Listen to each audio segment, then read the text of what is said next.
Hi there! If you're a regular visitor to my site and my YouTube channel, you know that I have had lots of interesting things to tell you about the violet flame. But you may also have wondered, where's all of this information coming from? How come I haven't heard about the violet flame before, if it's such a powerful spiritual energy? Surely big books should have been written about it throughout the ages. Why am I hearing about it only now? These are really good questions. They point to the fact that the violet flame is a mysterious energy that's been hidden for most of our recorded history. What I've shared with you in my videos comes primarily from the teachings of the Summit Lighthouse, a spiritual organization with a wealth of information about the violet flame. In this video, I'm going to lift a piece of the veil and tell you more about the history of the violet flame. As part of this exciting story, I'll take you back all the way to Atlantis. I promise that part will be most interesting. But first, let's start closer to home and quickly refresh our memory about the spiritual origin of the violet flame. 7 rays. Recapitulation. You've probably heard about the 7 rays. These are the 7 main energies that the universe uses to permeate the material creation with divine energy and shape our environments and psychology.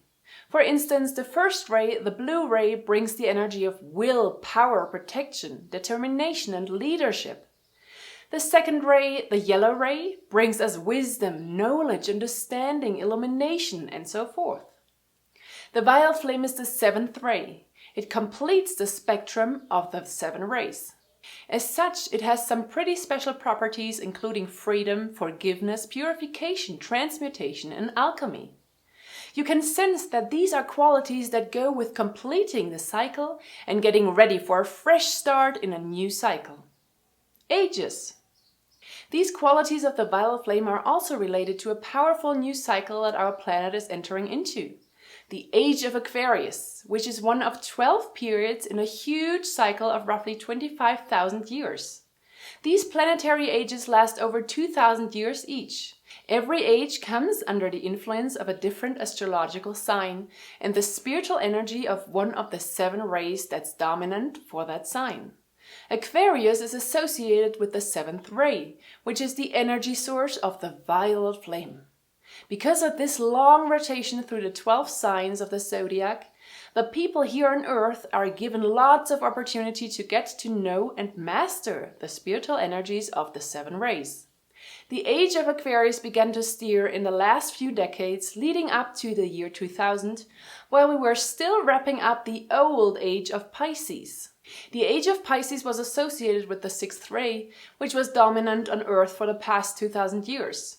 The main qualities of the 6th ray are brotherhood, service, peace, tolerance, and helping each other. Humanity was meant to assimilate the essence of these qualities in this past cycle of 2,000 years. Think, for instance, of the great religions such as Buddhism and Christianity that have placed so much emphasis on these qualities of peace, harmony, tolerance, caring for our fellow men, etc. I'm not saying we've collectively mastered them, but they've been our overarching area of study in Earth's schoolroom during the Age of Pisces. Now we're moving full steam ahead into the Age of Aquarius, which, as I said, is related to the 7th ray. We have new things to learn in this new age, including the responsible use of free will and freedom and the ability to cleanse our world and bring in a time of prosperity and abundance for all. We have a lot of cleanup work to do, and now it's time to get acquainted with the overarching energy of the 7th ray, which is the violet flame. Revelation in the 1930s. Because of this dawning of a new age about a century ago, the Brotherhood of Light, which is also called the Great White Brotherhood, decided that it was time for mankind to be introduced to the violet flame. Until then, it was not generally known, though it was used by adepts and initiates in ancient mystery schools. These advanced human beings had a profound knowledge of many spiritual and scientific truths that were not shared with the common man. Because it's dangerous to reveal these kinds of secrets to people who may not be ready for them and therefore could misuse them. But now, after long periods of growth and development of humanity at large, the time had come to bring the knowledge of the violet flame to the masses. Here's what happened. In my very first video, I shared the story of how Saint Germain found me in Sydney, Australia. In that story, I included how around 1930 an American mining engineer named Guy Ballard was spending some time in the foothills of Mount Shasta in California. Ballard was a spiritually minded man. He loved to hike by himself and spend time in solitude and meditation in the woods. Shasta was special to him because he had heard rumors that it was the location of a secret brotherhood of advanced souls of light. So each time he hiked up the trails, he saluted the mountain and this invisible brotherhood. Well, one day he had the most amazing adventure. He had hiked deep into the forest. It was lunchtime, so he stopped by a clear mountain stream and bent over it to fill his cup.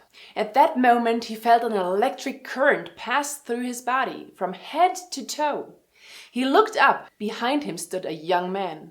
At first glance, he seemed to be a fellow hiker. But Ballard took a closer look and realized this was no ordinary person.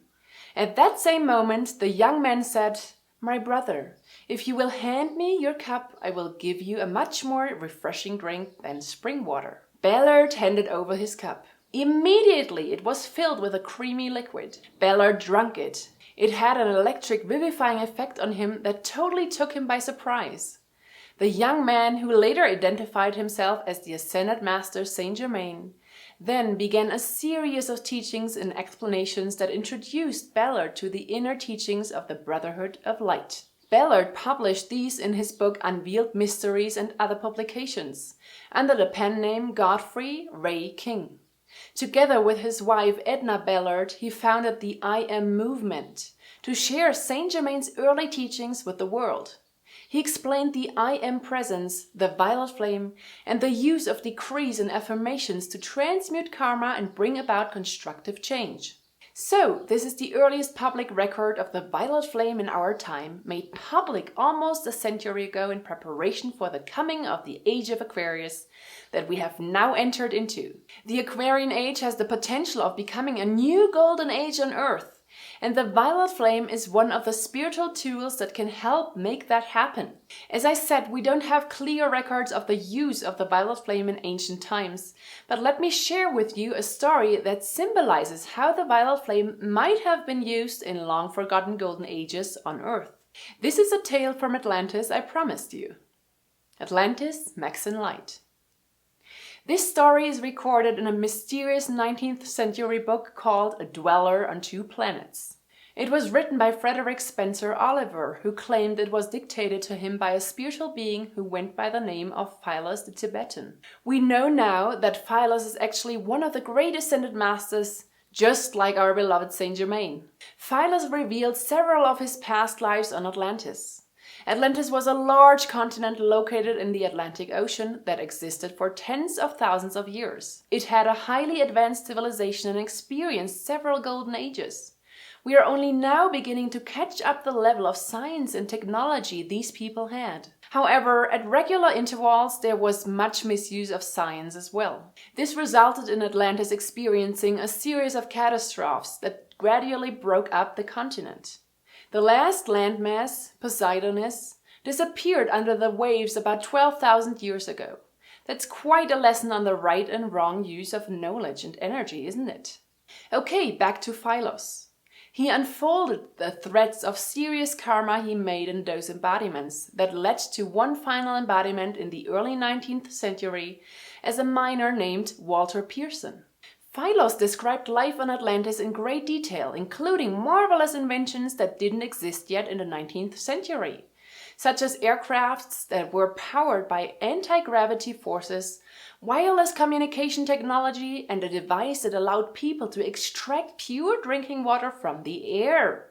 Philos also described how around 15,000 BC, during a time of upheaval in the latter days of Atlantis, a mysterious divine being appeared. This being called himself a son of Incal, the sun god.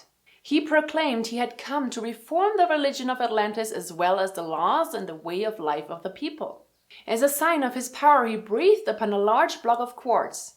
A giant brilliant flame sprung up over 15 feet, which is 5 meters, tall. The name of this amazing flame was the Maxine Light. It burned without any discernible fuel source, so it was also called the unfed flame. This flame had tremendous radiation and cleansing power.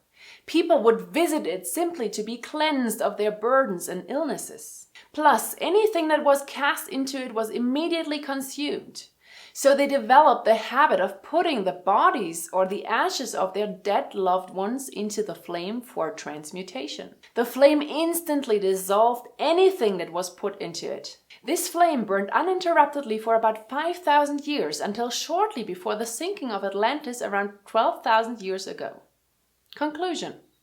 We don't know the color of the Maxon light, but it sounds a lot like the properties of the violet flame, doesn't it? Wouldn't it be amazing to have a physical violet flame burning on Earth that we could simply travel to and be cleansed by?